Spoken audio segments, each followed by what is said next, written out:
Sevgi o'zi insonni ixtiyoridan tashqaridagi narsa. Ya'ni inson xohlagan odamini sevib qolib, xohlagan odamini yaxshi ko'rib qolib, xohlagan odamini yomon ko'rib qololmaydi. Chunki bu insonning qo'lida emas.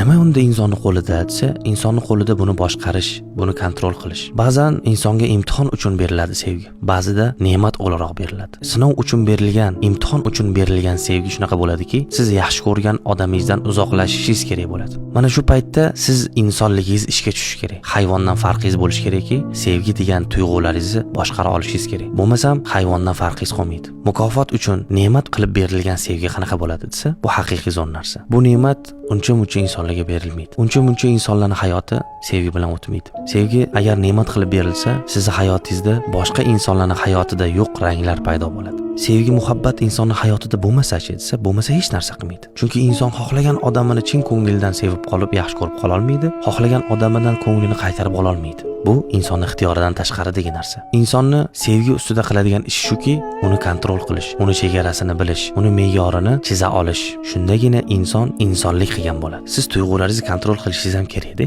Unda o'ylab qarasangiz, tuyg'uni kontrol qilishga qodir bo'lmasangiz, tuyg'ularingizni talabini qondirib yurgan bo'lsangiz, aql degan, tushuncha degan narsani sizga nima kerak bor? Shuning uchun ham sevgi, muhabbat ne'mat qilib berilgan bo'lsa juda ham yaxshi. Lekin yo'q bo'lsa-chi desa, yo'q bo'lsa hech narsa qilmaydi. Yoshlarga shuni tushuntira olmaymanki, sevgi, muhabbat bilan ovora bo'lish erkak kishining hurmatini ancha tushirib tashlaydi. Bo'lsa yaxshi, bo'lsa zo'r, shukr qilib buni qadriga yetiladi. Bo'lmasam hech narsa qilmaydi. Bu yerda chegara shu bo'lsinki, erkak kishida g'ururi, oriyati, nomusi, chesti chegara bo'lsin. Uni sevgi, muhabbat deb sotib olmasin. Bu erkak kishiga yarashmaydi. Meni videolarimda, meni storieslarimda nazarda tutgan narsam shu. Men yaxshi ko'rmasin, kim yaxshi ko'rsa ham tashab ketsin demoqchi emasman. Kontrol qilishni o'rgansin demoqchiman. Bo'lmasam insonning tuyg'ulari halok qiladi uni.